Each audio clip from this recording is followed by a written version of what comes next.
Hi, my name is Phillips. I'm a graduate student at Regent University. I want to tell you a little bit about how I use technology in my day-to-day life. About a month ago, my mom died, and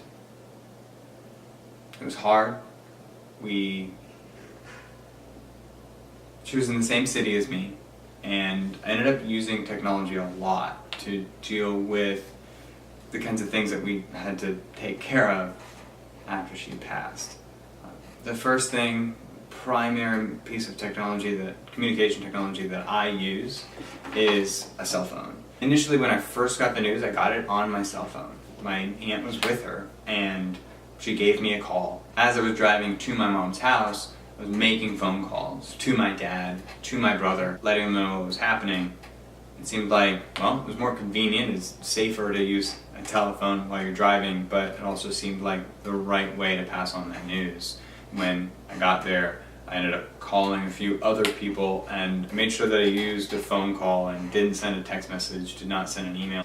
I think that's how most people want to receive that kind of news. I ended up using the calling function on my cell phone a lot through the entire process. I talked to the funeral home on a cell phone. I called other family members to help coordinate things on my cell phone. I used the fact that my phone acts as a phone almost more than a lot of the other types of technology that it uses. Second only probably to text messages. In this situation, I was sending multiple text messages a day, probably upwards of 100 text messages every day, to friends of hers, to friends of mine, to family members, and also to get work done to help coordinate people. I use the fact that my cell phone can connect to the internet a lot also. Was able to look up where the graveyard was, where the funeral home was, any reference material that I needed to use.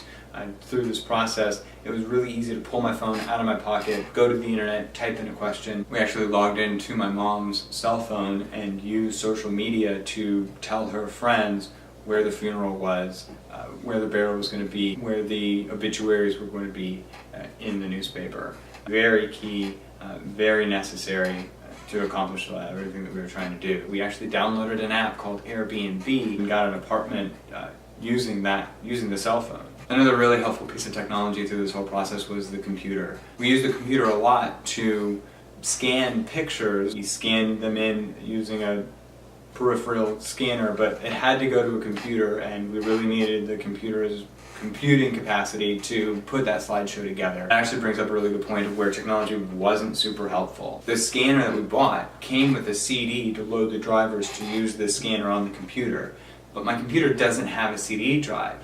Instead, we had to log into the website, download the drivers there, but that didn't work. My brother had bought a computer with him that had a CD drive on it. We actually had to do all of the editing on his computer just because I simply wasn't able to get the two pieces of technology to work. Another way that technology failed was, again, my brother.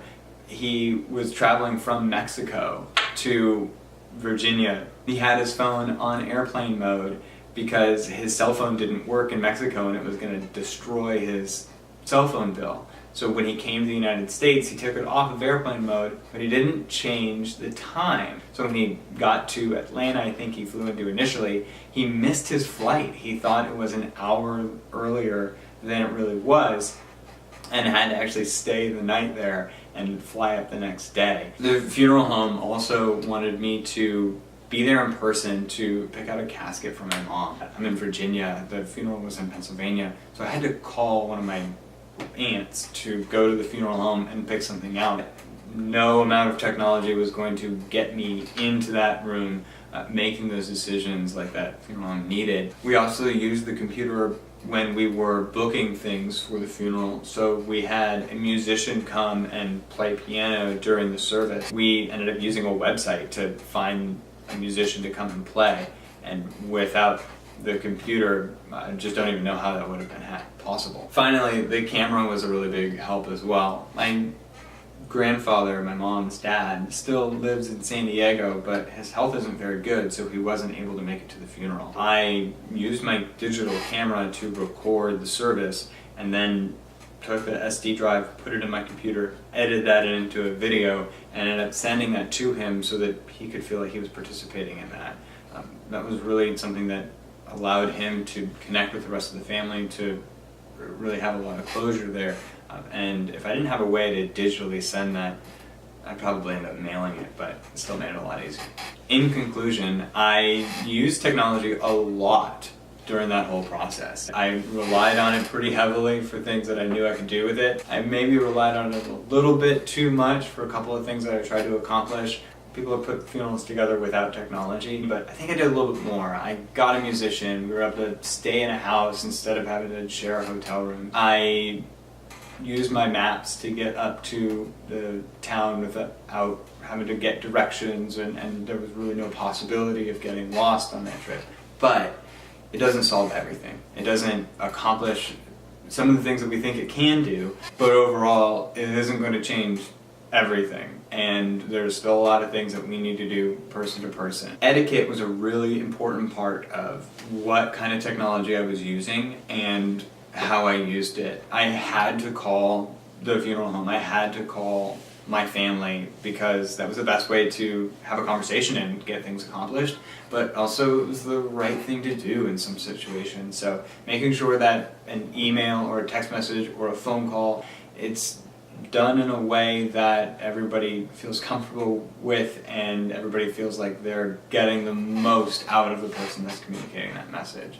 And that's really what technology is supposed to do for us. Thanks for watching my video.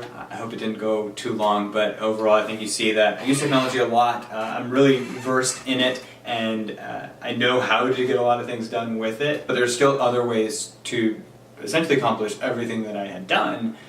You just would need to know how to do those things too, and I know how to do this. So I don't know that it helps me so much as that it just is part of me, and it's what I'm familiar with, and so it's what I'm going to continue to use.